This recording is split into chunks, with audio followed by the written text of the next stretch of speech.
Vamos abrir nossa Bíblia na carta de Paulo aos Colossenses. Carta de Paulo aos Colossenses. Colossenses capítulo 1. Vamos ler dos versos 13 ao 23. Colossenses capítulo 1, do 13 ao 23. Todos acharam?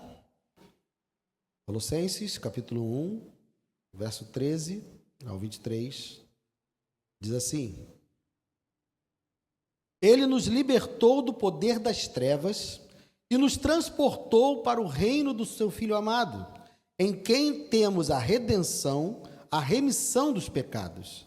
Ele é a imagem do Deus invisível, o primogênito de toda a criação, pois nele foram criadas todas as coisas, nos céus e sobre a terra, as visíveis e as invisíveis, sejam tronos, sejam soberanias, quer principados, quer potestades. Tudo foi criado por meio dele e para ele. Ele é antes de todas as coisas, nele tudo subsiste. Ele é a cabeça do corpo, que é a igreja. Ele é o princípio, o primogênito dentre os mortos, para ter a primazia em todas as coisas. Porque Deus achou por bem que nele residisse toda a plenitude, e que, havendo feito a paz pelo sangue da sua cruz, por meio dele reconciliasse consigo mesmo todas as coisas, quer sobre a terra, quer nos céus. E vocês que no passado eram estranhos e inimigos no entendimento pelas obras más que praticavam, agora, porém, ele os reconciliou no corpo da sua carne, mediante a sua morte, para apresentá-los diante dele santos, inculpáveis e irrepreensíveis, se é que vocês permanecem na fé, alicerçados e firmes, não se deixando afastar da esperança do evangelho que vocês ouviram e que foi pregado a toda criatura debaixo do céu, e do qual eu, Paulo, me tornei ministro. Pai amado, obrigado, Senhor. Obrigado pela tua palavra. Ó Deus, te peço que o Senhor faça milagres nessa noite, por meio da tua palavra, falando com a tua igreja, alimentando o teu povo, Senhor, a despeito das minhas fraquezas, das minhas incapacidades, ó Deus, que o Senhor possa se manifestar gloriosamente por meio da tua palavra, transformando vidas, mudando corações, abrindo olhos que estão selados e salvando, ó Deus, os pecadores nessa noite. Eu te peço e já te agradeço em nome de Jesus. Amém. Pode sentar, querido.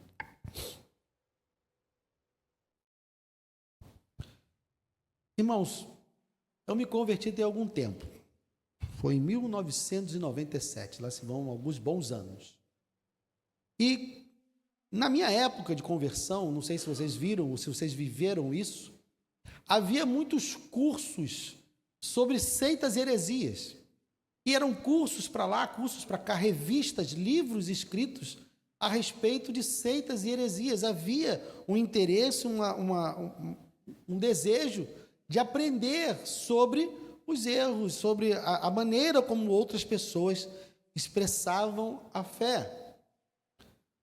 A ideia era que o cristão deveria conhecer aquilo que as outras religiões ensinavam, conhecer a fundo, e saber cada um dos seus ensinos, e saber refutar esses ensinos de acordo com a Bíblia. Havia essa preocupação.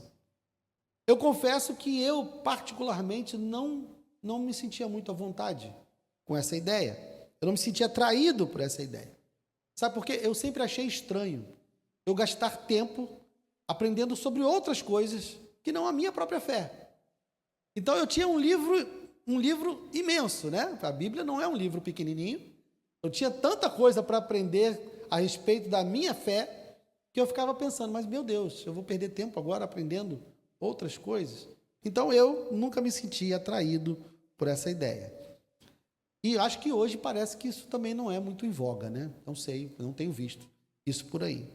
Mas a grande questão é que a melhor maneira de você vencer as trevas não é estudando sobre as trevas, né, analisando como as trevas se comportam, não é se preocupando com as trevas. A melhor maneira de você dissipar qualquer treva em qualquer lugar é acendendo a luz. Se você acender a luz, não há treva que permaneça. Então nós precisamos, de verdade, de fato, nós conhecermos a nossa fé. Nós conhecermos a verdade do Evangelho, a verdade bíblica, porque se a luz do Evangelho estiver brilhando na nossa mente, no nosso coração, não há trevas que possam nos enganar, não há trevas que possam resistir diante de nós. Então nós precisamos gastar o nosso tempo, gastar a nossa energia, acendendo a luz do Evangelho na nossa vida. Esse é o nosso investimento. E é isso que Paulo está fazendo aqui, nessa carta. Paulo não plantou a igreja de Colossos. Não foi ele que foi lá em Colossos evangelizar e plantar aquela igreja. Essa igreja, ela foi plantada por Epáfras. Volte aí, capítulo 1, verso 7.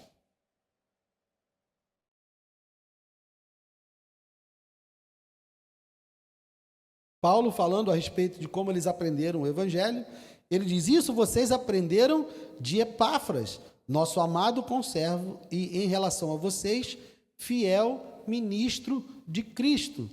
O que se imagina é que Epáfras foi alcançado pelo evangelho durante o ministério de Paulo lá em Éfeso, que durou 3 anos. Então lá no livro de Atos diz que por meio da pregação desses 3 anos que Paulo ficou pregando em Éfeso, toda a província da Ásia teve contato com o evangelho. Então, o que se imagina é que Epáfras foi evangelizado lá em Éfeso e ele, por ser natural de Colossos, ele volta para a sua cidade e prega o evangelho lá e ele planta a igreja de Colossos. Então, a igreja de Colossos não foi plantada por Paulo, foi plantada por Epáfras. Mas, por ocasião da prisão de Paulo, se você se lembra, lá no final do livro de Atos, Paulo é preso. E por ocasião dessa prisão, ele recebe a visita de Epáfras. Epáfras vai fazer a visita a ele, fica lá com ele um tempo orando pelas igrejas da região, pela igreja de Colossos, pela igreja de Laodiceia. Ele fica lá com Paulo um tempo. E nesse tempo que ele fica com Paulo lá, ele compartilha que havia falsos mestres, que havia falsos ensinos ameaçando a igreja de Colossos. Então, o que Paulo faz? Paulo escreve a carta à igreja de Colossos, a carta aos Colossenses. Paulo escreve essa carta para poder, então, ajudar a igreja de Colossos a enfrentar os falsos ensinos, os falsos mestres que estavam lá, né, tentando deturpar a mensagem do evangelho na igreja de Colossos. Paulo faz de que maneira? Paulo não nos deixa claro, nós que somos humanos curiosos, né? Guilherme, qual era a heresia que estava sendo pregada lá em Colossos? Não sabemos. Sabe por que a gente não sabe? Porque Paulo não se preocupou em descrever as trevas. Paulo se preocupou em acender a luz.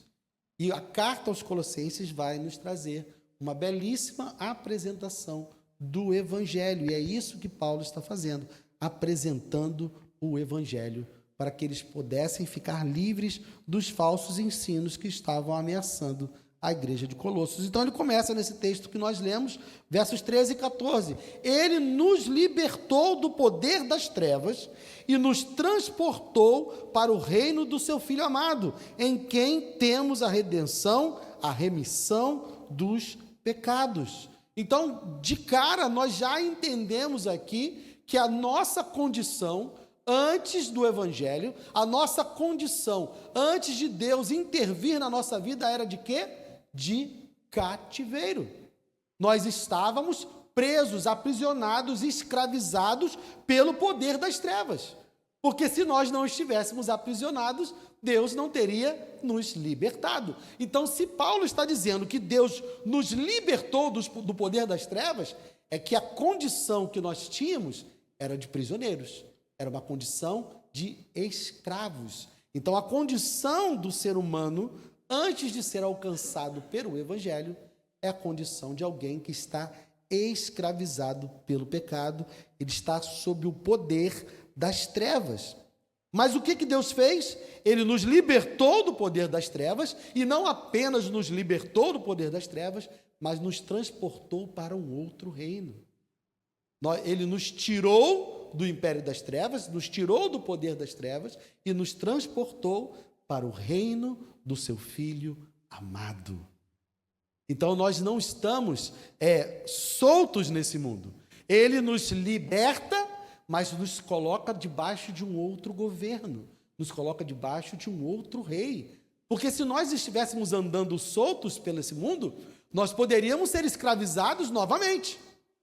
Mas pelo fato dele ter nos colocado dentro, nos transportado para o reino do seu Filho amado, quer dizer que nós agora temos um outro dono, nós temos um outro rei, e nós temos então um rei que nos protege e que nos guarda. Então, aquele que foi resgatado pelo Evangelho, ele foi transportado do império das trevas, foi libertado do poder das trevas e foi transportado para o reino do Filho do seu amor. Essa figura que Paulo usa aqui faz uma alusão ao cativeiro egípcio. O povo de Israel, povo de Deus, estava escravizado lá no Egito e foi transportado dessa escravidão para a terra prometida. Então, aqui Paulo está usando uma figura de linguagem como se nós tivéssemos passado por um novo êxodo, como se novamente o mar vermelho tivesse aberto para nós e nós pudéssemos ter passado, sendo livres da escravidão para podermos entrar num novo reino. Em Cristo, nós tivemos os nossos pecados perdoados. Essa é a libertação que Deus nos dá. Verso 14, em quem temos a redenção e a remissão dos pecados. Então, o que Paulo está nos dizendo aqui também é que os nossos pecados foram perdoados, o preço do nosso pecado foi pago por Cristo, pelo Filho amado. Então, ele nos transportou para o reino do Filho amado, e nesse Filho amado, é nesse Filho amado que nós temos a redenção. É em Cristo que nós temos a remissão dos nossos pecados. Então, a nossa salvação, a nossa libertação, consiste em quê? Consiste no fato de que nós, que éramos pecadores e estávamos em inimizade com Deus, por causa da obra que Jesus realiza em nosso favor, nós somos libertos do poder das trevas e agora somos pertencentes ao reino de Jesus Cristo, porque os nossos pecados foram perdoados. Esse, então, é o primeiro ensinamento, é o primeiro interruptor que Paulo acende na sala escura que estava tentando se instalar, lá na igreja de Colossos. E qual é o segundo interruptor? Quem é esse Cristo? Se nós fomos transportados para o reino do Filho do seu amor, se é nele que nós temos a remissão dos nossos pecados, quem é ele então? Quem é esse Jesus? Versos 15 ao 17. Ele é a imagem do Deus invisível, o primogênito de toda a criação, pois nele foram criadas todas as coisas, nos céus e sobre a terra, as visíveis e as invisíveis, sejam tronos, sejam soberanias, quer principados, quer potestades, tudo foi criado por meio dele e para ele. Ele é antes de todas as coisas, nele tudo subsiste. Vejam, Jesus não é apenas um profeta. Jesus não é apenas um sábio. Jesus não é apenas um bom exemplo. Jesus é Deus. Ele é descrito por Paulo aqui quando ele vai ensinar a respeito do Evangelho, o Evangelho que nos foi proporcionado por meio do Filho. Esse Filho é apresentado como sendo a imagem do Deus invisível. Quer saber como o Pai é? olhe para o Filho. Nós não vimos o Pai. O Pai é o Deus invisível, mas Jesus é a revelação perfeita do Pai. Então Jesus nos mostra como Deus é. Se olharmos para Cristo, se vermos Cristo, nós estamos vendo o Pai. O próprio Jesus diz: quem vê a mim, vê o Pai. Então Jesus, ele é Deus. Ele não pode ser apropriado, ele não pode ser submetido a nenhum tipo de ideologia, a nenhum tipo de poder. Nada nessa terra pode aprisionar, pode encaixotar, pode manipular quem Jesus é, porque Jesus é Deus. Essa é a verdade das Escrituras. Não há nenhuma outra informação a respeito de Cristo que possa suplantar essa. Jesus é Deus. E é isso que Paulo está afirmando, que é esse interruptor que ele está acendendo lá nas trevas que estavam tentando se instalar na igreja de Colossos. Aqui também tem uma afirmação do verso 15, de que ele é o primogênito de toda a criação. Nessa afirmação, pode parecer que há pessoas que tentam tirar o lugar de glória de Cristo. Porque o primogênito nós conhecemos como o primeiro a nascer. Então, pode parecer erradamente que aqui Paulo está afirmando que Jesus foi criado. Ele foi o primeiro a ser criado. Mas não é isso. Quando Paulo fala da primogenitura de Cristo, ele não está falando de ordem de nascimento, ele está falando de privilégio, de posição. Jesus é o Filho eterno, eternamente gerado. Ele não foi gerado depois do Pai. Ele é tão eterno quanto o Pai e quanto o Espírito. Mas essa questão de primogenitura é necessário que seja apresentada, por quê? Porque Deus tem outros filhos, não tem? Quem aqui, pelo poder de Deus, foi transformado em filho de Deus? Pela graça, nós fomos transformados em filhos de Deus. Mas Jesus é o primogênito. Nós não somos iguais a Jesus. Da mesma forma que no direito lá do Oriente Médio, no direito do Oriente Próximo, na cultura daquela região, o primogênito tinha privilégios. Jesus, em relação a nós, ele tem privilégios. Ele é Deus, ele é o Filho, mas ele é Deus. Então, nós que fomos adotados, somos co-herdeiros com Cristo, mas nós não somos iguais a Cristo. Então, toda vez que você vê Paulo ou as Escrituras se referindo à primogenitura de Cristo, isso não tem a ver com o seu momento de criação. Isso tem a ver com os direitos que ele tem como filho mais velho, como aquele que é o filho que tem prioridade. Ok? Então, essa primogenitura não tem a ver com o seu tempo de nascimento, mas fala da posição que Cristo tem em relação a nós. Ele é aquele que tem os direitos de primogenitura. Então, esses versos do 15 ao 17 colocam Jesus como o cabeça da criação. Ele é Deus e ele é o cabeça da criação. Ele está acima de todas as coisas. Verso 16: pois nele foram criadas todas as coisas, nos céus e sobre a terra, as visíveis e as invisíveis, sejam tronos, sejam soberanias, quer principados, quer potestades. Tudo foi criado por meio dele e para ele. Jesus não tem iguais, Jesus não tem adversários. Se você encontrar na rua algum quadro que coloque Jesus e o diabo como se enfrentando, essa pintura não é verdadeira, porque Jesus Cristo é superior a anjos, é superior ao diabo, Jesus é superior a tudo.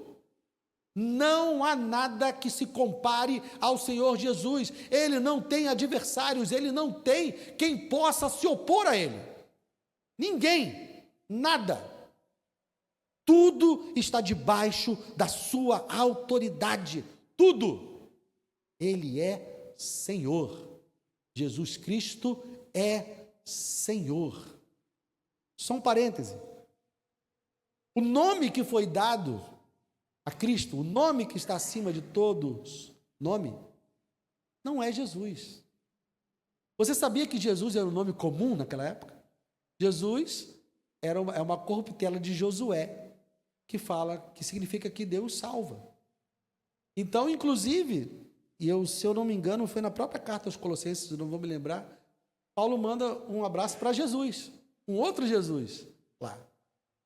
Então, que nome foi esse, Guilherme, que foi dado a Jesus, que está acima de todo nome? Se você reparar, no Antigo Testamento, Deus era chamado de Senhor. Mas quando você pega todas as cartas de Paulo, vamos lá, vem aqui, no início dessa carta aqui aos Colossenses. Isso vai se repetir em todas as cartas.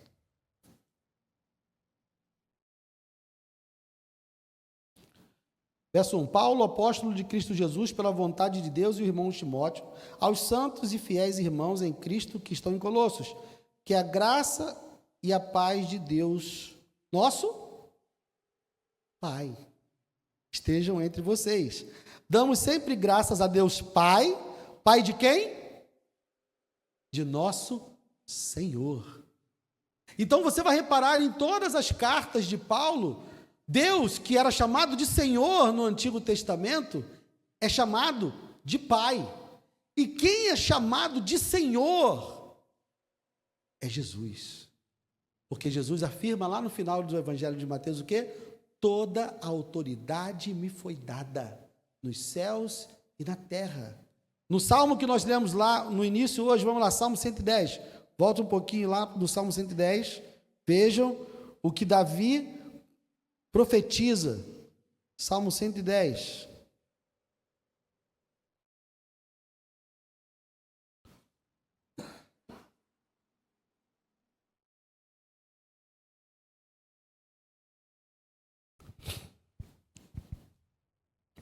Disse o Senhor, e aqui é Pai ainda, né? Porque ainda é Deus Pai. Disse o Senhor ao meu Senhor: sente-se à minha direita, até que eu ponha os seus inimigos por estrados dos seus pés.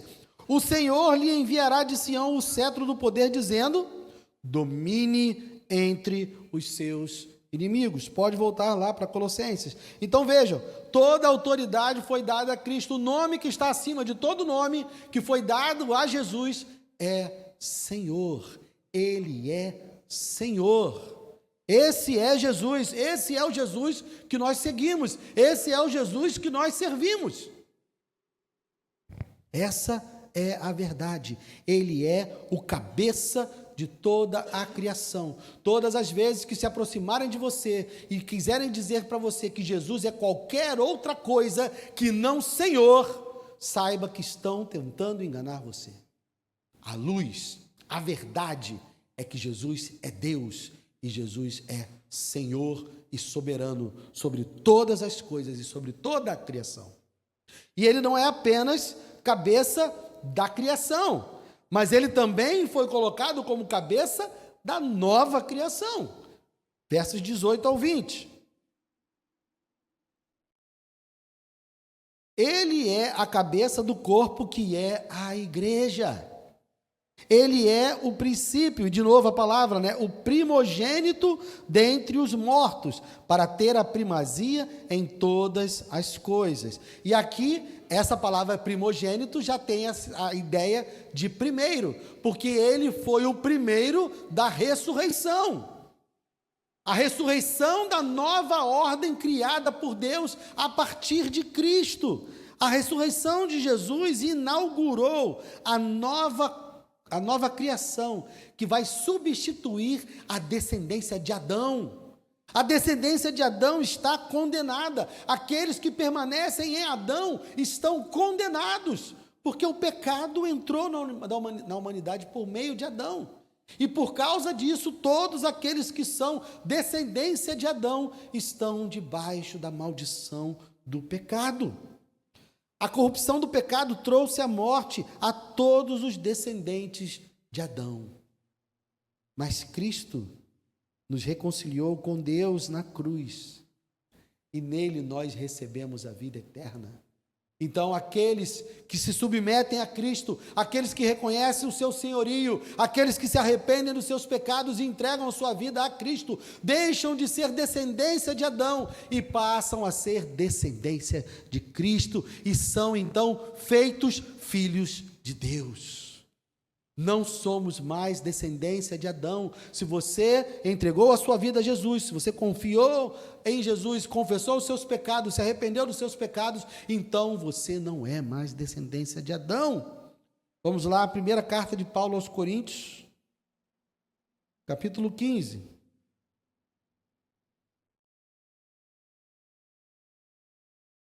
Versos 20 ao 22.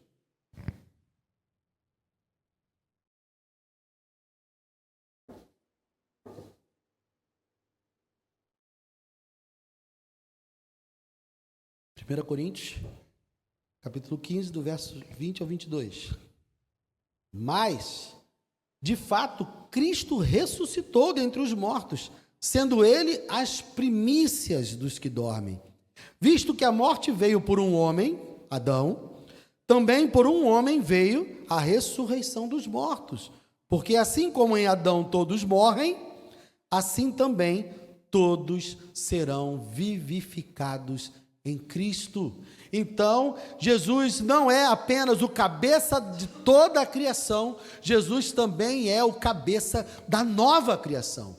Tudo que Deus recriou por meio da obra da cruz, Jesus também tem supremacia, Jesus também governa, Ele está acima de todas essas coisas, Ele também é Senhor da nova criação, Ele é Senhor de tudo. Esse é o nosso Jesus. Então, de que maneira isso se aplica aos colossenses e também a nós? O que essas verdades, então, significam para os colossenses? Vamos lá, volte a carta aos Colossenses, versos 21 ao 23. E vocês, que no passado eram estranhos e inimigos no entendimento pelas obras más que praticavam, agora, porém, ele os reconciliou no corpo da sua carne, mediante a sua morte, para apresentá-los diante dele santos, inculpáveis e irrepreensíveis, se é que vocês permanecem na fé, alicerçados e firmes, não se deixando afastar da esperança do evangelho que vocês ouviram e que foi pregado a toda criatura debaixo do céu, e do qual eu, Paulo, me tornei ministro. Vejam, meus irmãos, se aplica aos colossenses e se aplica a nós também. Jesus, por meio da obra que ele faz de reconciliação, ele pega os colossenses que eram estranhos e inimigos, e nós, que também éramos estranhos e inimigos. De que maneira nós éramos inimigos? Inimigos do entendimento pelas obras más que nós praticávamos. As obras más são resultado do entendimento que nós temos em relação a Deus. Todo aquele que não reconhece o senhorio de Cristo, todo aquele que não reconhece a vontade de Deus, ele, por conta do seu entendimento, vai realizar obras más, porque não está se submetendo ao soberano das nações, não está se submetendo ao senhorio de Deus. Então, todo aquele que não se submete ao rei está em inimizade. Então, como nós lemos lá no começo, Deus nos resgatou desse poder, nos resgatou dessa escravidão. Então, nós que éramos inimigos, fomos agora pela cruz resgatados. Fomos reconciliados com Deus. Éramos inimigos e agora não mais. Somos não somente amigos, mas também filhos, adotados na família de Deus. Nós fomos alcançados e mais, nós, pela graça de Deus, somos apresentados diante do Pai por meio da cruz.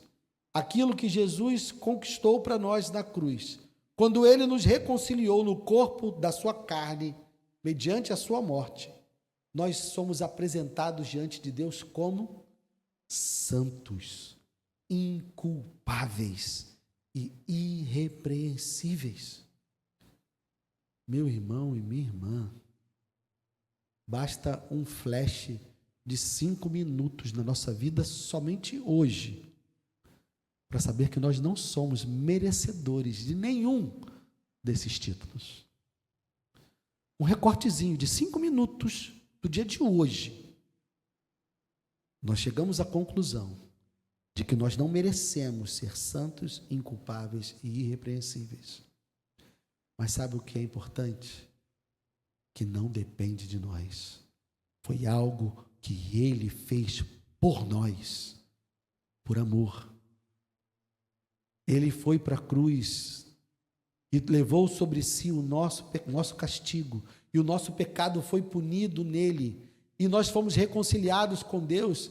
E meu irmão e minha irmã, não é uma questão de mérito nosso, não é merecimento nosso, pela graça de Deus, nós recebemos de Cristo, gratuitamente para mim e para você, que não custou nada para nós, mas não quer dizer que foi de graça.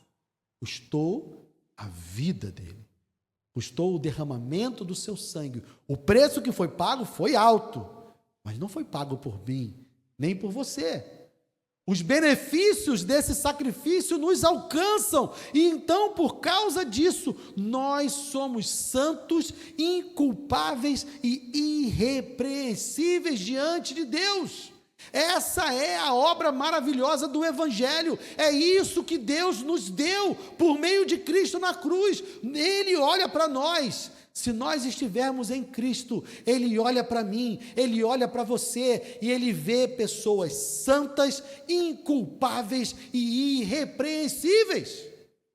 Não deixe que o diabo acuse você. Não deixe que ninguém acuse você. Não é pelo seu mérito, não é pelo seu desempenho. Nós falhamos, nós erramos, nós pecamos, sim. E é por isso que Deus nos socorre. Porque se fosse possível que nós, pela nossa própria força, fizéssemos tudo o que é necessário para agradarmos a Deus, Ele não teria enviado seu Filho para morrer. Ele enviou seu Filho para morrer, porque sabia que nós éramos incapazes de cumprir o que era necessário. Escuto muitas pessoas falando do cristianismo como a religião da culpa, falando do cristianismo como a religião que aprisiona pessoas em sentimento de culpa.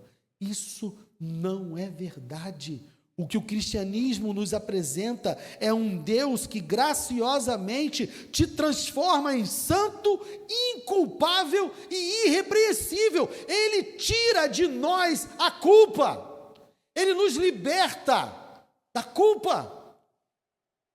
Porque a punição do nosso pecado Ele derramou sobre o seu Filho. Nós não estamos aqui prisioneiros da culpa. Nós estamos aqui porque fomos libertos do poder das trevas e tivemos os nossos pecados perdoados. Esse é o nosso Deus, esse é o Evangelho que Ele prega a nós. Quais são as conclusões que nós podemos chegar, então? Primeiro, como eu disse no início, não há clareza sobre quais são os falsos ensinos que estão se infiltrando lá na igreja de Colossenses.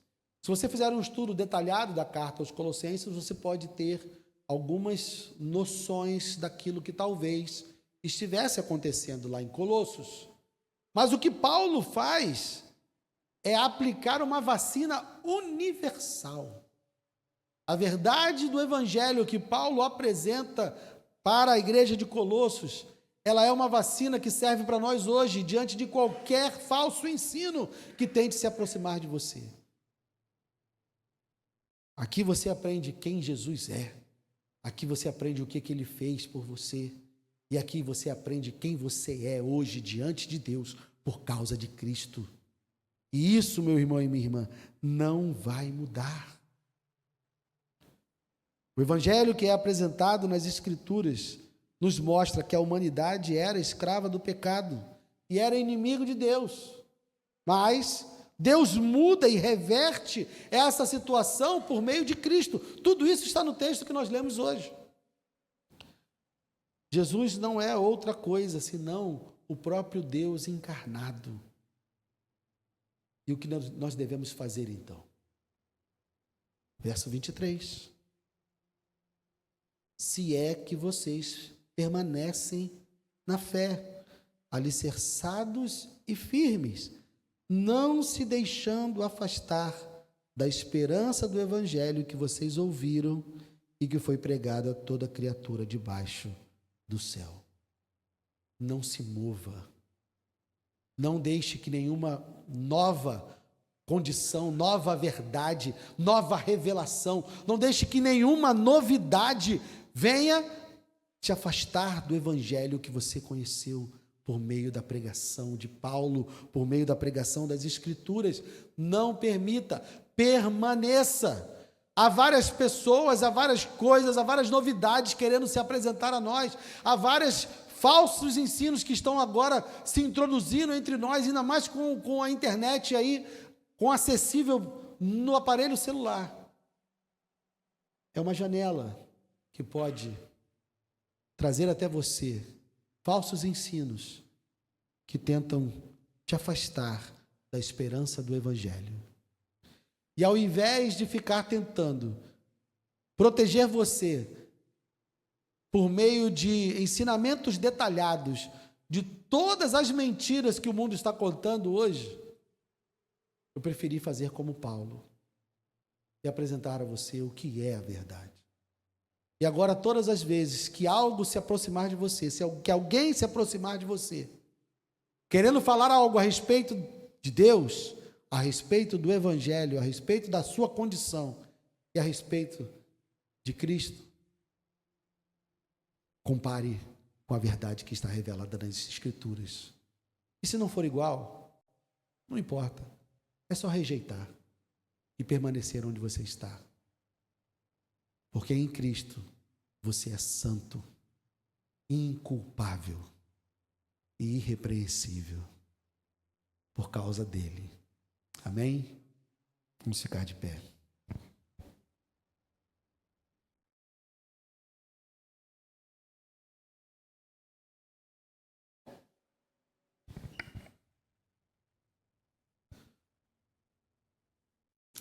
Obrigado, meu Deus. Obrigado, meu Senhor.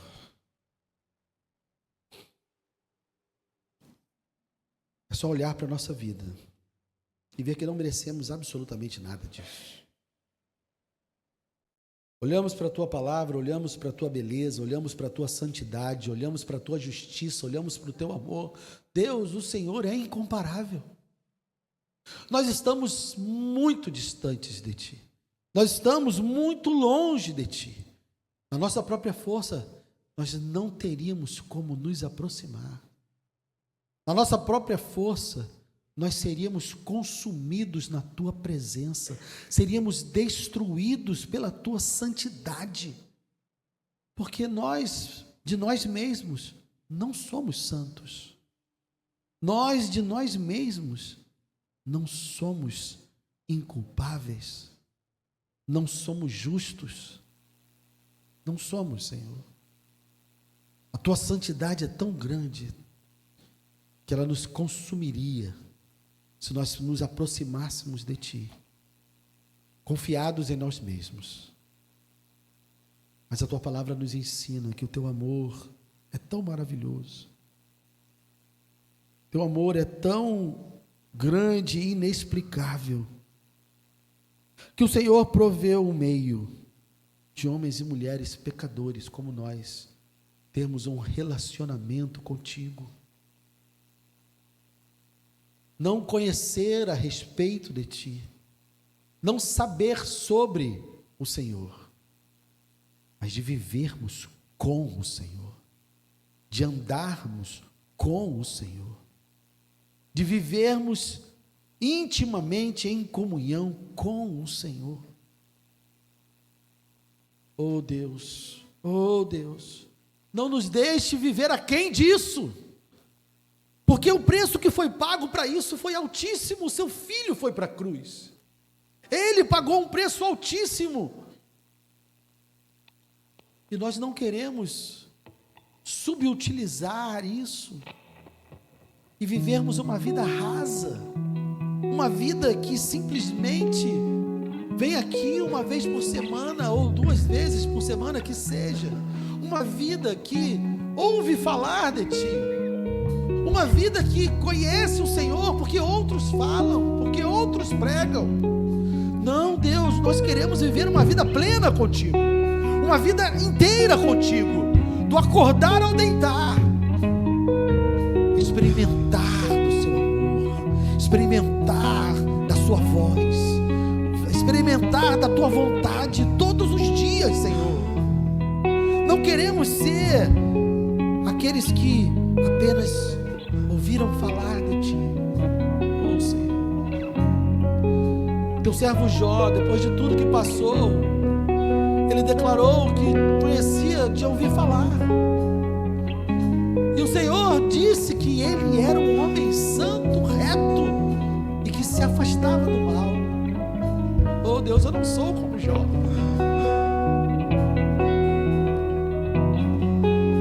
mas eu quero Te conhecer, andar contigo. Não quero apenas ouvir falar de Ti, eu quero que os meus olhos Te vejam, Senhor, como Jó pôde declarar no final, que os olhos dele Te viram. Então, ó Deus, que essas verdades entrem no nosso coração, de maneira que nós possamos ter a nossa vida transformada de fato, e não apenas vivermos uma vida religiosa, porque isso é muito pouco em relação àquilo que o Senhor tem para nós. Ensina-nos, ó Deus, a vivermos intensamente contigo, intensamente,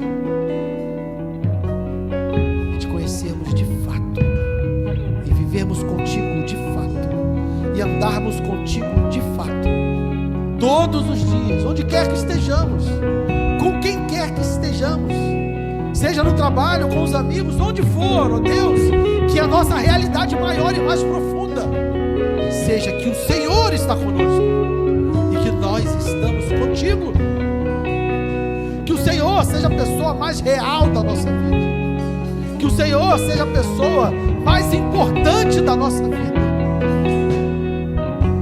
que o Senhor seja a nossa motivação para tudo, e que o nosso casamento esteja subordinado a Ti, que os nossos filhos, nosso relacionamento com os nossos filhos esteja subordinado a Ti, que o nosso relacionamento com os nossos amigos, que toda a nossa vida seja pautada, direcionada, guiada